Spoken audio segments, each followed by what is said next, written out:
Bienvenue à toi, mon ami Gémeaux, pour cette guidance du mois d'août 2025. On est en plein été, il fait beau, il fait chaud, c'est les vacances peut-être pour toi. Si tu travailles, bah écoute, bon courage. On est sur une guidance qui est générale. Je vais aller battre encore un petit peu. Tu gardes ton libre arbitre, tu gardes ton bon discernement. Ça concerne tous les Gémeaux qui sont solaires, lunaires, ascendants ou en Vénus. Nous sommes près de 45 000 sur TikTok. Merci pour tous vos likes et vos abonnements et vos commentaires. Ça commence à devenir un sacré truc, quoi. 45 000 abonnés, ça commence à le faire. Je vais réfléchir à ce qu'on va faire aux 50 000. Et puis très vite, on va atteindre les 100 000. Donc voilà. Et puis moi, je vise le million. Hein, donc au million, on en reparle. En tout cas, merci. Merci pour tout ce que vous faites. Et ça me motive énormément pour continuer à vous faire tous ces tirages. J'espère que ça vous plaît, mais je pense que oui, vu le résultat. Changement.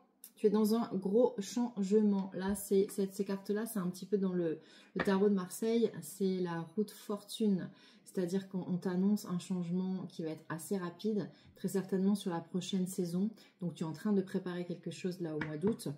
La prochaine saison, bah, c'est le mois prochain, hein, en septembre, fin septembre. Donc, il y a quelque chose de nouveau qui arrive pour toi. Et cette nouveauté sera comme un cadeau du ciel. Ça commence super bien pour toi, mon ami Gémeaux. Allez, on va voir ce qui se passe sur la suite. Quand je parle du professionnel, c'est tout ce qui va être, toucher autre que ce qui est relationnel. C'est-à-dire, même si tu ne travailles pas, que tu es sans emploi, que tu es maman au foyer, papa au foyer, que tu es à la retraite, c'est où est-ce que tu vas mettre ton énergie. C'est ça. Voilà. Allez, on commence avec l'échiquier.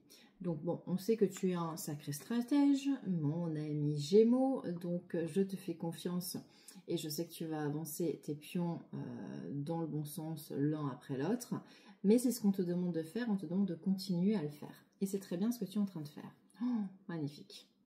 Tu as l'amour qui débarque dans ta vie. Donc quand tu as la carte de l'amour qui sort comme ça, c'est si tu es célibataire et que tu cherches l'amour, l'amour arrive dans ta vie.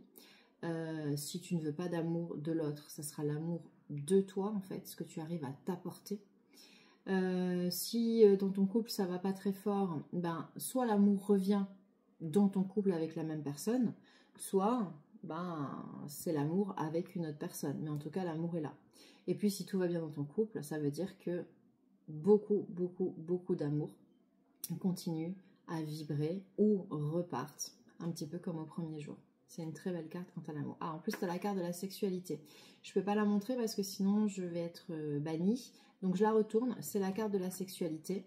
Vous l'avez entrevue. Je la mets comme ça. Donc, amour pour sexualité, on est sûr que là, on parle du couple. Pour ceux qui le veulent, évidemment. Hein, c'est l'amour charnel. Ah, accusation. Toi aussi, tu as des accusations. Ok. Alors, ça, c'est quand on brille un peu trop et qu'on dérange un peu trop. Voilà. Tu es quelqu'un de solaire. Tu es quelqu'un... qui parle et qui fédère en fait. Hein. On t'écoute quand tu parles, on t'écoute. Tu as cette façon de guider, de fédérer les foules. Hein. Vraiment, je parle de fédérer parce que c'est ce que tu es. Tu es une sorte de guide, une sorte de gourou. Hein. Quand tu parles, on t'écoute. Quand tu rentres dans une pièce, on te regarde. Tu as ce charisme-là. Donc évidemment, tu déranges. Donc, accusation. Cette accusation-là, elle t'atteint un petit peu puisqu'elle te provoque un petit peu d'instabilité.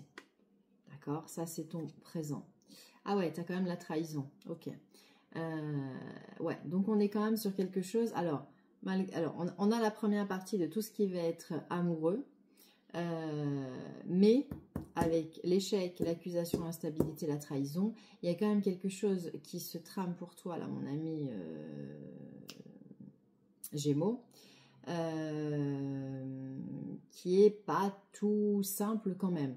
Alors, je sais pas si tu as des affaires juridiques en ce moment, mais là, quand tu me sors ces cartes-là avec accusation, trahison, échec, on est sur tout ce qui va concerner le juridique, on est sur des procédures, on est sur des avocats, voilà, on est là-dessus quand même, hein, donc c'est pas un truc super marrant. Donc, on va voir comment ça fonctionne. Ouais, mais bon, c'est ce que je te disais. Toi, tu as la tchatche, hein. Donc quoi qu'il arrive, de toute façon, tu obtiens toujours ce que tu veux dans ton expression.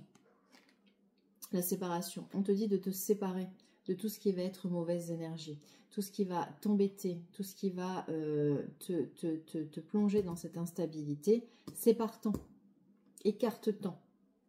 C'est pas ta vie, c'est pas ta réalité. Et une fois que tu auras fait ça, tu vas avoir la joie. Donc la joie, tout court, dans le sens de tranquillité, de sérénité, tu retrouves un équilibre, mais on a quand même, je te rappelle que tu as la carte de l'amour, de la sexualité et la carte là du mariage. Donc, même si tu as des petits problèmes, on va dire, avec l'administration, j'en sais rien, moi, du retard au niveau de l'obtention d'un crédit, je te dis des histoires avec peut-être, j'en sais rien, moi, les impôts, l'URSSAF, etc. Enfin voilà, je te dis tout ce qui peut être possible. Bah, ça va être finalement très minime parce que tu as l'amour qui domine tout ton mois d'août et ça, c'est quand même le plus important. C'est quoi le résultat? Le voyage. Donc, tu avais la distance tout à l'heure. Là, tu as le voyage. Donc, ok, on est dans une période estivale où tu pars en vacances. Mais c'est pas que ça. C'est-à-dire que là, tu vois, après le mois d'août, ce qu'on t'annonce, puisque c'est le résultat, donc sur septembre, sur octobre, c'est ton nouveau départ. C'est ce que tu es en train de planter comme graine et où est-ce que tu vas. Donc, tu es sur ce départ, sur ce voyage, sur cette nouveauté. Et encore, on te demande là de te délester de tout ce qui est lourd pour toi. Et c'est super marrant parce que on est en pleine lune du Capricorne là en ce moment, aujourd'hui où je tourne les vidéos. Et ce qui est sympa, c'est que cette lune, elle nous demande encore une fois, cette pleine lune, de nous délester de tout ce qui est lourd. Et là, on te demande de le faire. Et c'est ce que tu vas faire. Et c'est pour ça que tu vas arriver à avancer. Et donc en dos de deck, tu vois, on a la femme, donc c'est toi. Femme ou homme, c'est la même chose. On parle bien de toi. C'est toi qui es au centre de ce tirage et tu arrives à te mettre au centre de ta vie. Écoute, c'est magnifique mon ami Gémeaux. De belles perspectives. Quelques petites contrariétés au milieu, on va dire dans la matière. Mais mis à part ça, une fois que tu auras réussi à prendre un peu de recul par rapport à ça, x2, et de bien négocier avec l'échec et la parole, et ça je sais que tu sais le faire, focus-toi sur l'amour, sur la joie, sur la sexualité qui en règle générale veut dire vraiment le désir, tes désirs les plus profonds, parce que c'est ça en fait la sexualité. Donc occupe-toi de toi, mets-toi au centre de ta vie encore une fois et tout va rouler. Je te souhaite un merveilleux mois d'août. Kiffe ta life comme d'habitude et on se retrouve en septembre à la rentrée pour faire le petit bilan et savoir comment s'est passé ton été. N'oubliez pas tous les commentaires, je les lis tous un par un et j'aime bien savoir où vous en êtes et comment ça résonne en vous. Je vous remercie, je vous dis à très vite pour la suite de septembre déjà. Je vous embrasse, merci mes amis les Gémeaux.